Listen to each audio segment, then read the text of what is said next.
Lalu saudara, seperti apa peran Joko Widodo di balik gencarnya safari politik Kaisang jelang Pilkada? Kita akan bahas bersama juru bicara PSI Aryo Bimo dan Direktur Eksekutif Parameter Politik Adi Prayitno. Selamat sore Mas Adi dan juga Mas Aryo, terima kasih sudah bergabung bersama kami di Kompas Petang. Silya. Ya, saya akan ke Mas Adi terlebih dahulu. Mas Adi, ini ada setelah ke PKS sore ini akan berencana bertemu dengan Ketum Partai Golkar jam 5 sore. Menurut Anda, baca-bacaan Anda, apakah ini soal politik biasa atau memang ada agenda yang disiapkan? Ya, saya kira memang dalam politik itu tak ada yang kebetulan. Politik itu tak mungkin lahir dalam ruang hampa. Semua orkestrasi politik yang dilakukan oleh para elit, termasuk yang dilakukan oleh Kaisang, pasti bermuatan politik secara signifikan. Tentu ini sangat terkait dengan pilkada. Pilkada itu mungkin bagaimana dua partai, yaitu PSI dan Golkar, bisa bekerja sama di wilayah-wilayah tertentu untuk melakukan koalisi politik.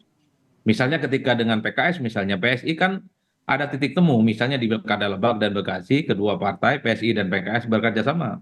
Bukan tidak mungkin pertemuan antara Kaisang dan Golkar juga akan bicara di mana PSI juga dengan Golkar ini memiliki chemistry dan irisan politik yang sama untuk kerjasama politik di pilkada. Tapi tentu yang paling tebal itu adalah soal bagaimana kemungkinan Kaisang Pangarep itu maju di pilkada. Jadi ini menyangkut bagaimana Mas Kaisang sendiri yang akan maju dalam pilkada. Termasuk misalnya soal kemungkinan masuk dalam pilkada Jakarta. Kita sering dengar misalnya dari kawan-kawan media kan selama ini ada upaya untuk menjodohkan antara Ridwan Kamil dan Kaisang Pangarep maju di Pilkada Jakarta. Jadi hal ini juga bisa dilihat oleh publik.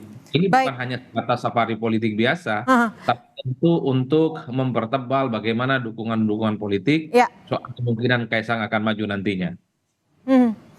Baik, kita tahan dulu ke Mas Aryo Bimo, jubir DPP PSI, tapi kita akan simak ini di layar kaca Anda adalah visual terkini di mana Ketua Umum PSI Kaisang Pangarep tiba di kantor DPP Partai Golkar. Dijadwalkan sebelumnya Kaisang akan tiba pada pukul 5 sore ini dan tepat pada pukul 17.00 waktu Indonesia Barat, Kaisang Pangarep tiba di kantor DPP Partai Golkar. Hingga saat ini belum diketahui karena tadi Airlangga Hartarto tidak menggambarkan apa yang akan dibahas dalam pertemuan antara dua ketua umum partai politik ini.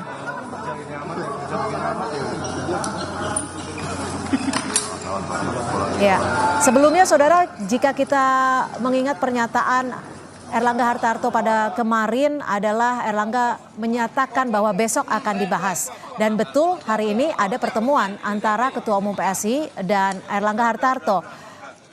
Dan salah satunya yang digadang-gadang akan dibahas adalah terkait pilkada yang akan berlangsung pada November 2024 mendatang. Ya, usai tiba di kantor DPP Partai Golkar, Kaisang tampaknya langsung menaiki lift untuk menemui Airlangga Hartarto. Kita masih akan membahasnya usai jeda, tetap bersama kami di Kompas Petang. Saya akan langsung ke jubir DPP PSI, sudah ada Mas Aryo Bimo. Mas Aryo Bimo, Mas Kaisang sudah tiba di kantor DPP Partai Golkar. Tadi langsung menuju lift dan tampaknya langsung bertemu dengan Airlangga Hartarto. Ini adalah visual terkini, baru tiba Mas Kaisang dan langsung bertemu dengan sejumlah kader Partai Golkar dan juga petinggi Partai Golkar. Mas Aryo, ini nampaknya kode-kode surat rekomendasi langsung keluar dari Partai Golkar untuk mengusung Mas Kaisang? Luar biasa, sangat tersanjung ya kalau misalnya memang itu terjadi. Tapi Mas Kaisang itu kita kadang-kadang lupa ya, Mas Kaisang itu selain digadang-gadang di sana-sini untuk jadi kepala daerah di Jateng, Jakarta, Lampung, Jatim, ini juga kan beliau itu adalah seorang ketua umum DPP PSI, ketua umum partai. Jadi ketika dia datang menemui ketua umum partai lain yang diomongin pastinya nasional gitu ya, pastinya nasional. Tapi ketika itu nanti ada satu segmen pembicaraan bahwa Mas Kaisang gimana kalau misalnya di Jakarta atau di Jateng atau di mana, itu lain soal. Tapi apa yang dibicarakan seperti biasanya, seperti juga di partai-partai lain. Kita berkunjung ke PKS kemarin, kemudian kita juga Berarti, bertemu maaf saya dengan. potong, berarti benar ya pertemuan sore Ya, hari ini khusus untuk membahas soal pilkada, cuma untuk memilih apakah di Jawa Tengah atau di Jakarta, gitu ya?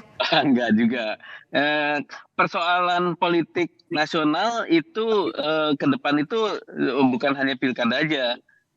Kita harus lihat bahwa di depan itu ada masa transisi pemerintahan, ada masalah juga pilkada tentu ya. Pilkada itu the most highlighted Mhm. political event itu mungkin ya di dalam beberapa bulan ini.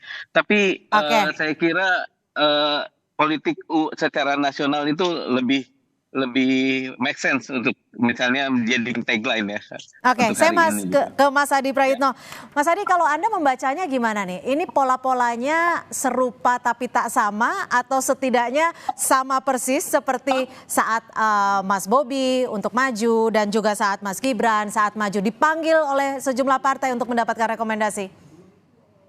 Ya, saya kira memang ini soal bagaimana mengkomunikasikan kepentingan politik PSI dan Kaisang secara umum. Karena kita tahu bahwa Kaisang ini kan dikaitkan dengan sejumlah pilkada yang saya kira signifikan, misalnya pilkada Jakarta dan Jawa Tengah. Bahkan kan sempat mengerucut beberapa waktu yang lalu soal pembicaraan duet antara Ridwan Kamil dan Kaisang Pangarap.